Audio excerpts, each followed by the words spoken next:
Hi, David, they call me MacGyver. Today I'd like to show you how to simplify doing compound miter cuts on a chop saw. I'm going to be using some crown molding to demonstrate this. Stick with me and we'll get to work. So the first thing I did is I put a board on the backstop because my crown molding is too tall. It reaches over the top of my backstop. Make sure your screws are flush and you can just bolt a piece of board up there. Now when you're using compound miter saw and cutting compound cuts, you have to turn your hole saw, pivot it that way, and then the saw itself has to be turned and pivoted. This is the hard way to do compound miters because you got a lot of thought process to remember which way you're cutting, and your saws only tilt one way, so then you have to make sure you're cutting. You'll lay your crown molding either face down or face up, depending on if it's a inside or outside corner, and whether it's a right or left. It'll be the piece on the right or the left based on which way you're cutting. This is a center section we raised up. It's flush, and there's two different ways we can actually do this. First thing we're going to do is we just cut a little piece of the crown molding. We're going to see how far down from the top of that cabinet when we hit the ceiling on that, how far it sits, because we want all the crowns to match, and we have to put plugs on the sides of this cabinet. That's the way that normal cabinets are. There's spacing. So we put a little 1/2 inch by 12 inch piece in there and pin nail it in. We did it on the other end, and then this is the end by the sink. It's a 1/4 inch piece, and we'll plug that one as well. Just make sure it's flush. Put a couple pin nails in it, and then I want to make sure this is square to the ceiling. Check it. Yep, we're good. So I'll put the rest of the pin nails in, and then we'll take that little piece that I cut off the end of crown molding. We'll go down 3/4 of an inch. I'll hold it there. I'll put a level across. And the reason for this is the client didn't know if they wanted to do a 90-degree turn or whether they wanted to do just a plug in the end. So I had to mark this because when you go up against the cabinet, there's nothing for that to fasten into. So we're going to put a little block here. So I've measured that block. I'll go cut a couple blocks. You don't want it sticking up above the crown molding. So I pre-drilled these. Makes it so much easier. Just get it flush to your cabinet. Run your drill through there, through the holes you already pre-drilled. And that will make it so much easier. And then you just run your screws in and leave the tips of the screws coming out the back side of that. And then when you put that up, it just sits right into those pilot holes, and you can just run that in there. Again, I'll repeat this process on the left. I've also made blocks for the other side, pre-drilled them. We run the block up there, make sure it's flush. Go ahead and drill those holes going into your cabinet.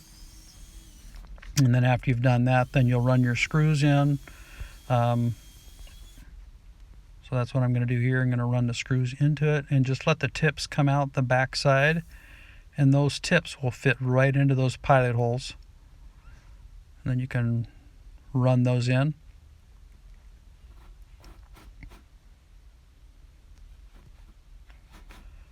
And then because they weren't sure if they were going to do a 90-degree, and this is about how far the first piece would go, and then it would pivot over to be the 90-degree turn back.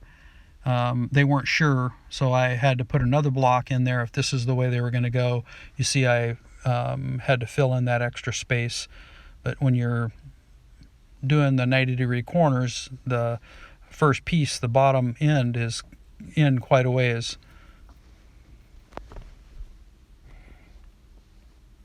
What they ended up doing, though, is they had me just go ahead and plug the ends.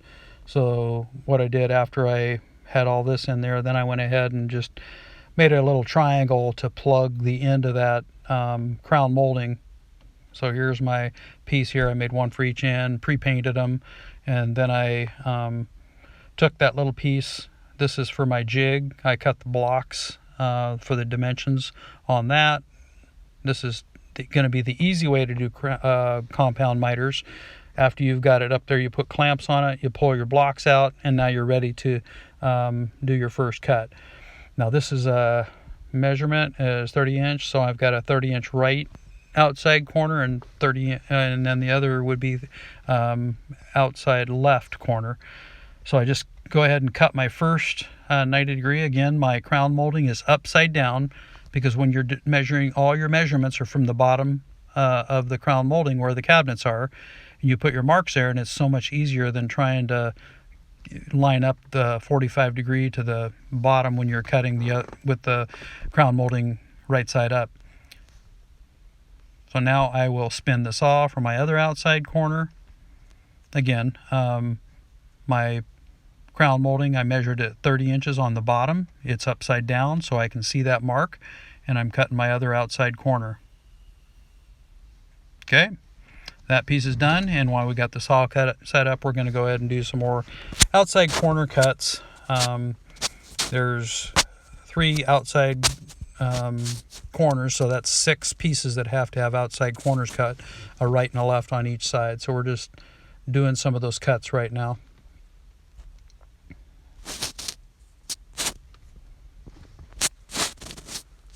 So there's one of them. And I'm marking for another one.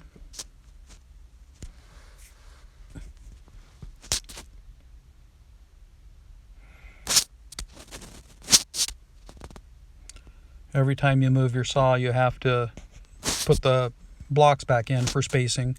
So we're cutting another outside corner.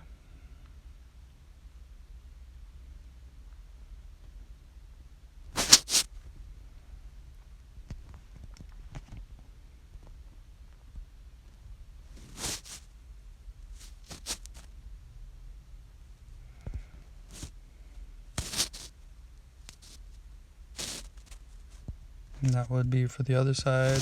And we go this direction. This piece, I actually ended up using the piece we'd already cut the outside corner from the other end, and I just measured from that up 12 inches, and then I'm just going to flip it. I'll turn my saw to a 90-degree cut and just cut it. And it doesn't matter if your crown molding's upside down or right side up when you're doing this. But then I'll just cut the end so that I've got my proper measurement.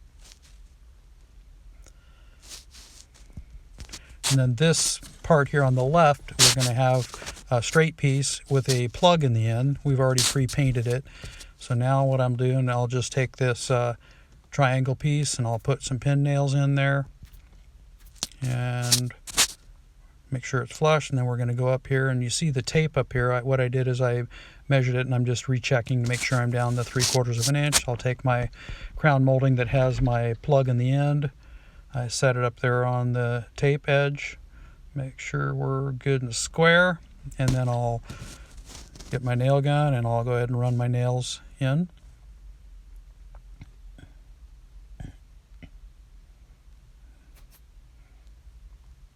And put in 4 nails every 12 inches or so.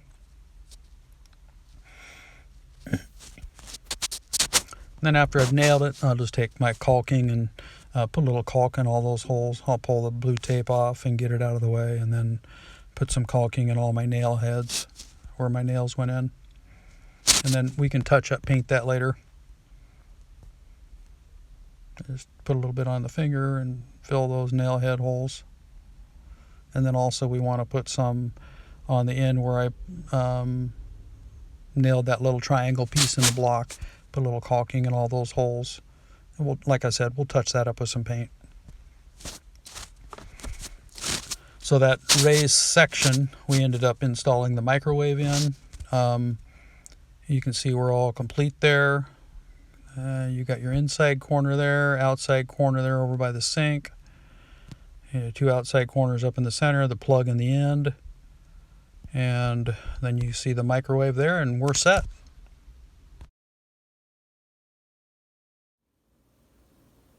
Well, I'd like to thank you for watching. I hope that simplified the process of doing compound miter cuts on chop saws, and I hope you'll subscribe to my channel, and you have a great day.